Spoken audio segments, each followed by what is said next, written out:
Yeah, welcome back on RealCopStoriesVideos.com. Over 390 cop stories. Please look them up. There's a lot of gross alerts on there because a lot of vice, a lot of nudity, a lot of good stuff like that, okay? And then in addition to that, we have over 250 question and answers, okay? So ask me a question and I'll respond to you directly. If you want to ask me a question, email me at rsbcopstories@gmail.com and answer directly. Okay, one of the questions came in is, a question came in is, can you describe some dangerous things you did? And scary. Well, if they're dangerous, I would say that it's kind of an oxymoron, because if they're dangerous, they're pretty scary. Police circles, okay? This was, I'll explain the story, what happened here. It's not necessarily dangerous for me, but it was dangerous for the officer involved. And let me set this up for you, and I hope I can get it in one taping here. During the late 80s, one of our units, we had several squads working narcotics, major distributors. Got a clue from an informant that these people wanted to launder money and send it to Panama while they're selling large amounts of drugs in California. So our department had an undercover officer who was very good and made him a money laundering suspect, made a laundering person. Word went out from the informants, you can go to this guy and give him, you know, $300,000, $400,000, and he's trusted. He'll take the money and he'll put it away somewhere in a phony bank, and you'll know where it's at, and basically it's banking now, illegal banking.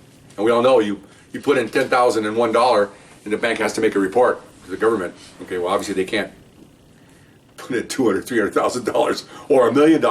Someone's going to find out about it. So this is what they were doing. This is what we did. We meaning our department. We rented 2 rooms, 2 apartments, and one of the walls, we got permission from the owner, they cut a hole in one of the walls, about chest high, the size of a large mirror, probably 4 feet across, probably 2 feet high, okay. They cut a hole all the way through.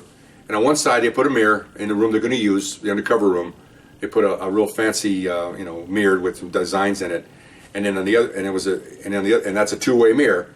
In the other room was basically all we had was an open hole, and the mirror was right there facing the room.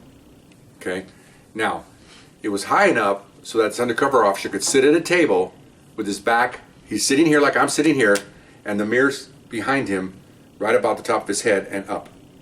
It's a real fancy Latin scroll on the glass, over behind him. A table here, he had money counters, he had all kinds of paper, all phony. Our IRS helped us set this up, some feds helped us set this up, so it's all wired. You got video cameras everywhere hidden, and this is what we're going to do. Once the word gets out, he's open for business to the drug trade, sorry. This is what happened. We had 4 or 5 squads secreted nearby. One squad was sitting in the parking lot, and we'd monitor who comes in. And what happens is they walk in, meet our undercover officer, talk a little bit. He'll go out to the car, pick up a satchel or a briefcase, come in with money, and then count money for 30 minutes. It takes a long time to count $500,000 or $1 million, and even with a counting machine. So they count the money, our undercover officer counts it, gives them a receipt how much is taken, and they leave.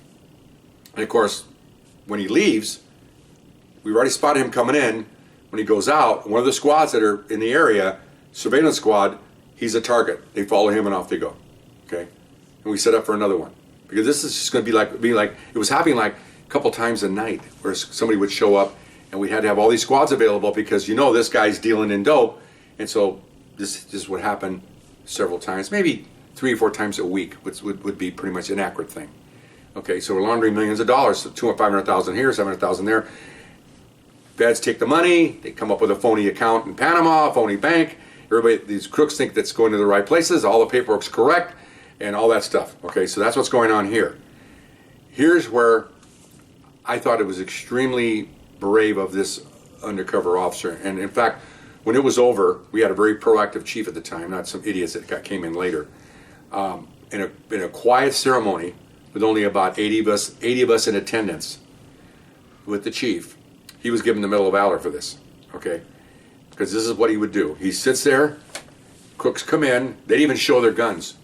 And this undercover officer had no weaponry on him in case they're going to search him. No one ever searched him. I think one time they asked him to stand up and lift up his shirt and walk around. He sat back down. And then because the word's getting out, this is the place to go. So now our undercover officer is almost like a businessman, except he's almost like a bank teller. And they don't expect bank tellers to be armed. So they'll come in, and so we're doing this. And next thing you know, like, we were purposely waited. If we saw narcotic activity from the guy that showed up to drop the money off, squads would wait a week or two and then take him down, because we didn't want to be, they wouldn't want to be so close to the time they did the money, okay? And the reports would dictate that they just got a clue, which they did, from an informant, followed the guy, he did some drug thing, and they took him down. So we were taking down, 500 kilos here, 400 kilos there. All these squads were taking all this stuff down, and this undercover officer is in there every time, sitting down and doing the money laundering. And the reason why I know all this is because it's Spanish speaking. And there's only a few of us that spoke Spanish. I can give you the names of 5 guys that I worked with, 4 and me, that worked major narcotics that spoke Spanish. So what we would do to cover him is on our side, our room, we had a tripod with a yoke like this and a yoke like this, facing the window, and in that yoke was a shotgun. Okay, and the undercover officer we would be shooting literally over his head, okay? And the clue, or the thing was that we put headsets on so we could hear him talking. We pick up the shotgun and just sit there. We're looking literally right down the face of the suspects. And the undercover officer had a word, I'm not going to say what the word was, to tell us that there's a gun on him, okay? When he says that word, we're going to watch him, the undercover officer. When he faints, he's going to faint. When he faints, we blow the guy away. It's that simple. Okay? And he's going to he even showed us what he's going to do. He's going to go, aye, and he's going to do that on purpose to let us know he's not just going to bend over and pick up a pencil. Okay? And so that was we hear the word that he would say, and then he would faint. We know that was coming. So this would take maybe 2 hours to 2.5 hours to launder this money. So we would go in there in shifts. We literally stand. I would literally stand. I show where I'm standing. I would stand there the whole time. They're not supposed to take the safety off.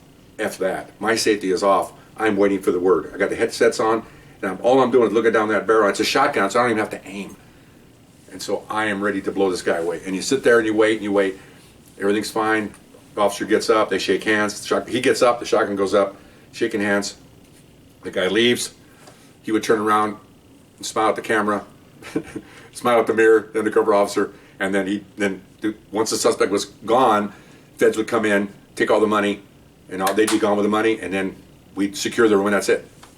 Did that a good 6 months, 2 to 3 times a week, sometimes more, sometimes less, depending on the volume. In the meantime, we laundered, we meaning the 3 of us, IRS, FBI, and our department.